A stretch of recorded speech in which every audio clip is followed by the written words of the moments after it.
8h40 sur RMC, soyez les bienvenus. Si vous nous rejoignez, c'est Olivia Grégoire qui est face à moi ce matin, porte-parole de La République En Marche à l'Assemblée. Bonjour. Bonjour. Et merci d'être avec nous sur RMC. Il y a donc 3 mois, jour pour jour, Emmanuel Macron gagnait la présidentielle. Honnêtement, Olivia Grégoire, vous vous attendiez, vous, à être élu député ? Honnêtement, non. Et honnêtement, c'est fou ce que le temps passe vite. 3 mois, c'est assez incroyable quand on voit le travail qui a été abattu. C'est une drôle de perception du temps. Oui. Bizuté ou pas à l'Assemblée nationale ? Oh, le terme est un peu fort, un peu chahuté. Oui, chahuté, mais vous savez, je pense que ce qui compte, c'est pas tant la perception de chahut que le job et le travail qui a été abattu. Moi, c'est ce que je retiendrai de ces 3 premiers mois. On va en parler. Chahuté aussi, Emmanuel Macron peut-être un peu dans les sondages depuis 1 mois maintenant. La chute est même carrément exceptionnelle pour un président en début de mandat. Pourquoi, selon vous, il paye quoi ? Bon, il paye déjà des promesses qui ont été importantes durant la campagne et vous le savez, le programme qu'il a proposé est un programme ambitieux. Lorsqu'on a un programme en France, effectivement, on est attendu. Je pense, pour avoir relu aussi un certain nombre de sondages ce matin avant d'avoir le plaisir d'être là, que tous les Français n'ont pas forcément le même avis, et notamment les milieux économiques. Je lisais ce matin une étude sur les TPE, les PME. Très aimé chez les TPE, PME, et puis surtout chez les petits patrons. Alors aimé certes, mais surtout pas mal d'optimisme et en tout cas d'appréciation favorable en provenance des petits patrons. Aujourd'hui, ce qu'il y a de certain, c'est que la tâche qui nous attend est immense. Les Français en sont parfaitement conscients et je pense qu'ils sont dans l'attente. On est au moment où les actions vont se mener. Ils sont donc en attente et dans ce temps, ils jugent durement le président comme ils jugent durement les politiques. Olivier Grégoire, vous dites que il a un projet ambitieux et pourtant certains, à commencer par Éric Woerth, déclarent ne pas voir le début d'un processus de réforme en profondeur. Qu'est-ce qui lui fait dire ça selon vous ? Oui, peut-être un peu de mauvaise foi. Éric Woerth, que j'ai le plaisir de côtoyer puisqu'il est président de la commission des finances, toujours intéressant de voir ce que disent les opposants. Mais la vérité, c'est que l'exécutif n'est pas encore entré dans le dur. Rien de difficile n'a encore été fait. 6 textes fondamentaux ont été votés en 6 semaines. Le projet de loi d'orientation budgétaire est passé. Nous travaillons ardemment sur le PLF et Monsieur Woerth le sait. Nous allons faire des choix et des choix ambitieux pour réformer le pays. Vous savez, on est un peu dans la guéguerre politique. Je lisais hier son intervention dans le JDD, ce qu'il dit sur les collectivités locales, c'est assez intéressant quand on se rappelle qu'il était en soutien d'un candidat qui est notamment aussi avec François Baroin en faveur d'une baisse importante des dotations aux collectivités locales, puisqu'on parlait à l'époque de 20 milliards d'euros. Donc c'est facile de critiquer le programme qui est aujourd'hui déployé. Ce qui est certain, c'est qu'il faut agir partout et que nous serons contraints d'agir partout pour pouvoir faire bouger les lignes. Et ça, peut-être que Éric Woerth trouve que l'ambition est un peu osée, mais nous sommes en train de la mener. Et que du coup, la pilule passe un peu mal auprès, par exemple, des collectivités locales. Je pense aux 300 millions de dotations en direction des collectivités locales. Ce matin, Stéphane Gatignon, maire de Sevran, maire écologiste, disait au micro d'RMC attention, parce que là, ils sont en train de toucher, par exemple, à la politique de la ville. Et la politique de la ville, eh bien, c'est les banlieues, c'est du ciment pour garder nos quartiers compacts. Attention, si on touche à ça, il risque d'y avoir une allumette craquée pour la rentrée. J'ai bien entendu Stéphane Gatignon sur votre antenne ce matin. J'entends que chacun fasse de la politique, mais il faut aussi revenir sur ces 300 millions qui en fait n'en sont que 259, pardon d'être précise, sont des crédits annulés qui n'avaient absolument pas été engagés. Aucun projet en cours n'est annulé. On est un certain nombre des députés de La République En Marche à avoir d'ailleurs contacté les préfets pour savoir si un certain nombre de nos projets étaient impactés par cette annulation de crédits. Il y a un certain nombre des projets qu'on a audités qui sont absolument pas impactés. Faut aussi remettre un peu les choses en perspective. L'année n'est pas terminée. L'année n'est pas terminée, mais encore une fois, ce sont des crédits qui ne sont pas engagés. C'est donc pas une annulation. Premièrement, c'est aussi ce qui avait été fait les années passées par l'ancien gouvernement, accessoirement en 2016.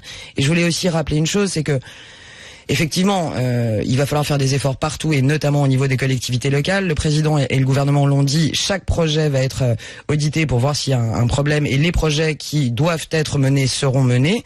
Rappelons juste les collectivités locales, les dotations, c'est quand même 660 millions d'euros en 2012, 1,9 milliard aujourd'hui.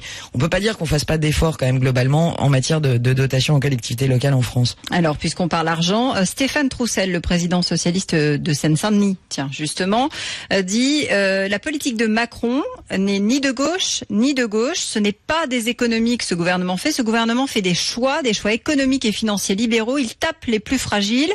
Mais le gouvernement va se priver de 3 milliards de recettes de la réforme de l'impôt sur la fortune. Où il les trouve, ces 3 milliards?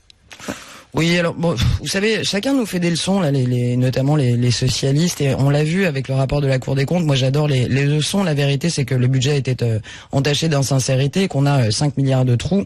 Donc le vôtre est sincère. On fait tout pour qu'il le soit, ça c'est certain. Je peux vous assurer. Le sera en tout cas. Le sera, oui. Olivia Grégoire, vous allez mercredi siéger une dernière fois avant les vacances. Ouf. Oh, petit ouf, soyons francs, oui, ça tire un peu, comme on dit chez les sportifs. Vous êtes une radio de sportifs aussi, ça tire un peu, mais vous savez, c'est comme dans les compétitions, et il y avait de l'athlé ce week-end, et c'était beau à voir, l'athlétisme. Ça tire dans les finales, dans les derniers mètres, mais on est aussi galvanisé quand même par la tâche qui est la nôtre, en tout cas pour ma part. Bien sûr, il y a de la fatigue, mais il y a encore beaucoup d'énergie, parce qu'on est galvanisé par ce qu'on fait. Alors, vous allez devoir valider le projet de loi organique sur la confiance dans la vie publique. Vous êtes sûr de pouvoir faire passer le texte? Il faut une majorité absolue pour l'adopter. Oui, vous savez, vous avez battu le rappel? On a battu le rappel, pas d'arrogance, de la modestie, c'est dans l'ADN du mouvement, donc nous serons nombreux, un certain nombre de députés reviennent de leur circonscription pour voter le texte, font l'aller-retour dans la journée. Nous sommes comptés, comme on dit, et nous avons bon espoir qu'il passe. C'est quand même un texte dont je voudrais rappeler que malgré les critiques, les chahuts et autres bizutages que vous mentionniez, c'est un texte quand même qui en première lecture a été adopté avec uniquement 4 voix contre. C'est quand même important de le rappeler parce qu'on l'a beaucoup critiqué ce texte. Il n'en demeure pas moins que les Insoumis par exemple se sont abstenus. Un certain nombre des Républicains ont voté pour. Ce texte, il est important parce qu'il est au cœur de l'ADN du mouvement En Marche et de ce qu'on veut faire. On avait promis le casier vierge avec le B2, c'est fait. On avait promis l'interdiction des emplois familiaux, c'est fait. On avait promis la transparence sur l'IRFM, c'est fait. Et la réserve parlementaire est supprimée en 6 semaines. Oui, ce matin c'est Airbnb qui fait la une avec seulement 92 944 € d'impôts payés en France. C'est un sujet. Malgré un chiffre d'affaires florissant, c'est le 2e marché au monde de la structure. Faut-il changer le système puisqu'on est en train de parler d'argent? Très certainement. Et Bruno Le Maire, parce que là aussi il y a un vrai problème de confiance. Il y a un vrai problème et Bruno Le Maire et Gérald Darmanin l'ont d'ailleurs, je crois, dans leur tablette, comme on dit. Ça fait partie des sujets qui vont être abordés en matière d'optimisation fiscale et de paiement d'impôts de ces énormes structures en France. C'est aujourd'hui indispensable et c'est dans les devoirs de vacances, en tout cas au cœur de ce qui sera fait dans les prochains mois. Mais qu'est-ce qu'il faut faire? Qu'est-ce que vous pensez qu'il faut changer au texte pour qu'on arrive à faire rentrer cet argent dans la poche des Français plutôt que de le voir filer ailleurs? Je vais à Bercy aujourd'hui, j'en parlerai avec Gérald Darmanin, mais ce qui est sûr, c'est qu'il y a un problème d'identification de ces flux financiers, un problème aussi d'identification des sièges sociaux, de la façon dont budgétairement et en termes de fiscal, ces entreprises mettent des centaines de millions de dollars pour faire de l'évasion fiscale et ne pas avoir à payer des impôts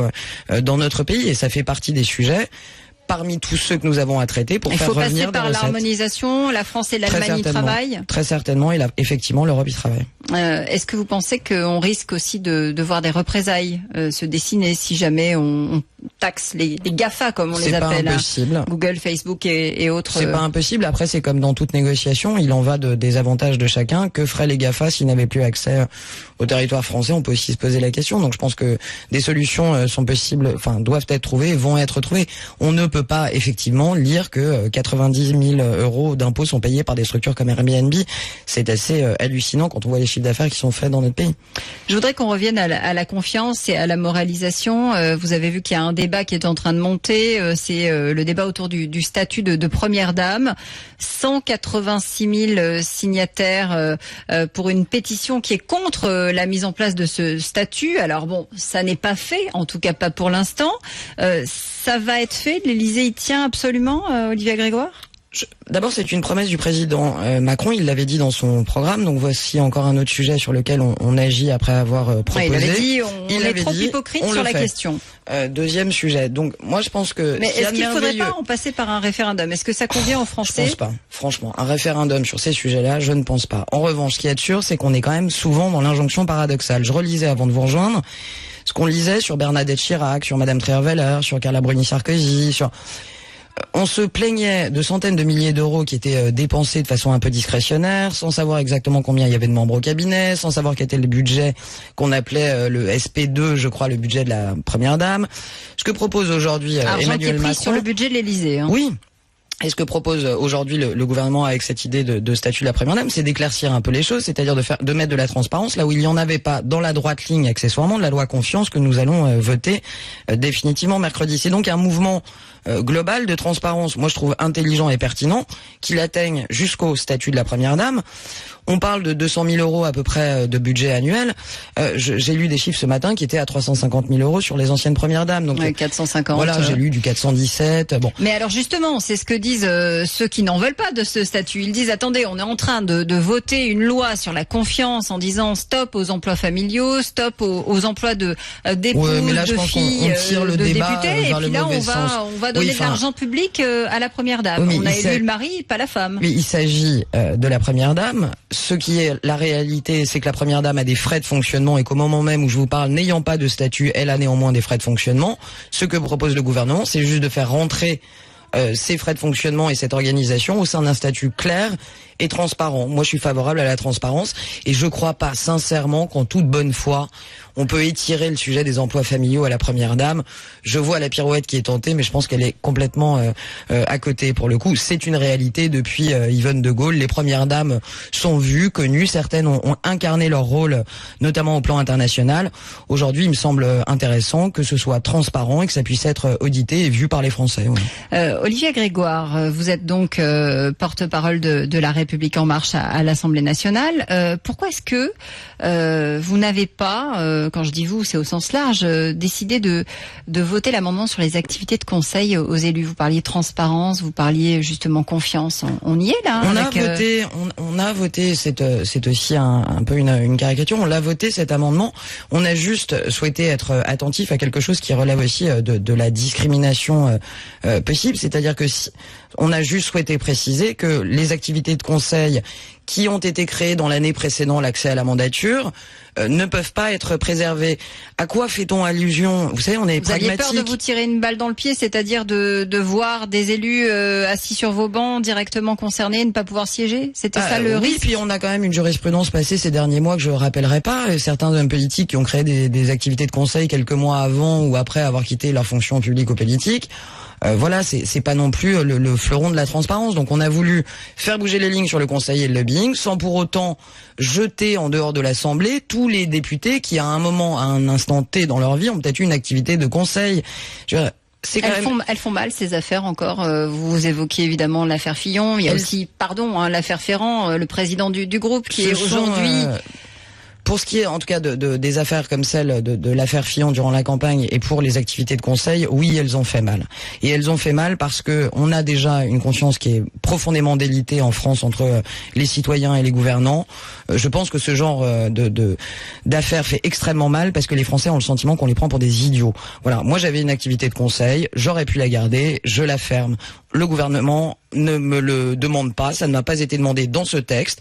Il en va aussi de l'éthique personnelle. Oui, mais justement, est-ce qu'on peut s'en tenir à l'éthique personnelle? Pardon de poser la question. Vraiment, je crois. Je me bats pour qu'on essaye de faire bouger une ligne. C'est partir d'une suspicion de probité plutôt que d'une suspicion de malhonnêteté. Nous payons, aujourd'hui à l'Assemblée, 25 ans, 30 ans de comportements politiques qui n'ont pas été forcément très vertueux. Et je l'ai dit à l'Assemblée, que ce soit les Insoumis, les députés républicains nouvellement élus ou les députés de la République en marche nouvellement élus, nous avons hérité de cette situation. Aujourd'hui, il faut faire bouger les lignes et je pense que l'éthique personnelle, prenez Sylvain Maillard par exemple, un autre de mes collègues, il a gardé une partie de son activité, il a 70 collaborateurs. Il a une activité qu'il peut pas abandonner comme ça du jour au lendemain. Dans sa situation, c'est pertinent de garder une activité. Dans la mienne, en l'occurrence, ça ne l'était pas. On peut pas non plus faire tabula rasa de tout. Et je pense qu'il faut aussi avoir une action un peu individualisée. Alors, vous évoquez les Insoumis. Jean-Luc Mélenchon, dans son blog posté hier, dit que vous êtes ingérable à long terme, que l'individualisation des comportements est inéluctable, trop nombreux, donc finalement impossible à faire marcher en ordre en tout cas. Il est fort sympathique, Jean-Luc Mélenchon. Mélenchon à côtoyer déjà dans l'hémicycle. C'est un personnage très agréable. Oui, mais il prévoit un nouvel épisode dégagiste. Très bien, j'adore, je lis ça un peu comme des fictions. C'est la politique by Monsieur Mélenchon. En attendant, on est 310. En attendant, on travaille ensemble et en collectif. Vous savez, il y a aussi des fortes personnalités chez les Insoumis.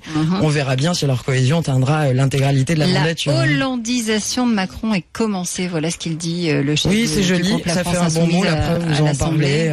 Oui, je crois que la hollandisation pour un gouvernement qui a voté 6 textes fondamentaux, encore une fois en 6 semaines, qui concernent à la fois des sujets fondamentaux en matière de confiance, mais aussi la loi travail, mais aussi l'état d'urgence, mais aussi l'orientation budgétaire. Pour une hollandisation, moi je suis désolé, mais je vois aucun rapport avec le gouvernement de François Hollande en 2012. Olivier Grégoire, sur la question des migrants, vous avez lu, je suppose, l'interview de Gérard Collomb hier dans le journal du dimanche. Il y a des gens qui ont été choqués par le distinguo, on va le dire comme ça, qui est fait entre les migrants économiques et les autres. Est-ce qu'il y a un bon moyen, d'attraper ce dossier, de le gérer aujourd'hui? Merci pour votre question, parce qu'elle est là, la question. C'est un sujet qui est terriblement épineux, et je pense que peu importe la façon dont vous le preniez, on parle d'hommes, on parle de femmes, on parle d'enfants, effectivement. Et même nous, là, maintenant, on peut pas en parler comme les autres sujets. J'ai pas mes petites fiches sur ces sujets-là. J'ai un mot à la bouche, c'est humanité. Ce que je vois de façon extrêmement concrète, c'est que si nous faisons mine de pouvoir tout accueillir et de pouvoir tout faire, nous ne pourrons pas bien faire ce sur quoi nous nous engageons. C'est ce qu'a dit Gérard Collomb hier. Il est indispensable qu'on puisse faire respecter ce droit d'asile et qu'on puisse accélérer les procédures en matière de droit d'asile pour les conditions humaines dont on vient de parler. C'est pas possible. Il ne s'est pas trop engagé à la va-vite, Emmanuel Macron. Il a dit plus un seul migrant dans la rue. Emmanuel Macron, il est président, il donne la vision et l'impulsion. Son objectif, l'horizon à atteindre, c'est ça. Ça veut pas dire dans 6 mois, je veux plus personne. Ça veut dire qu'il faut bien qu'on se fixe un horizon à atteindre. Et le président a raison de nous fixer ces objectifs-là. C'est indispensable. Si on n'avait pas mettre la barre plus haut pour être sûr d'y arriver, c'est ça un peu l'idée. Je crois qu'il faut être ambitieux sur ce sujet humain qui est difficile. Et ce qu'il y a de certain, c'est que les mots qu'on porte avec ce gouvernement sont pas évidents, mais il faut attention aux promesses qui ne sont pas tenues. Oui. Et pour pouvoir tenir ces promesses, il faut aujourd'hui réformer le droit d'asile, faire en sorte que ceux qui doivent rester en France pour des raisons humaines et politiques puissent rester, et que ceux qui doivent être accompagnés en termes de migration économique soient raccompagnés. C'est un sujet terriblement épineux.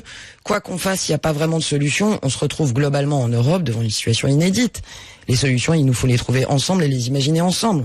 On n'a jamais eu autant de flux ces dernières dizaines d'années, ces dernières décennies. Donc c'est effectivement un sujet difficile, et je pense que Gérard Collomb, pour avoir lu attentivement le JDD hier, essaye de l'aborder avec équilibre. Et vous savez, j'ai été aussi un peu choqué, je vous le dis, du titre. C'est facile de faire de la politique politicine, le tri.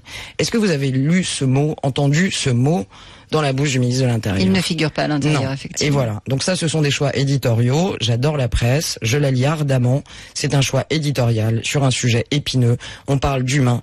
Et jamais Gérard Collomb n'a parlé de tri. Merci, Olivier Grégoire, d'avoir été avec nous en direct sur RMC. On vous souhaite de bonnes vacances. C'est pour dans 48 heures. 8h58.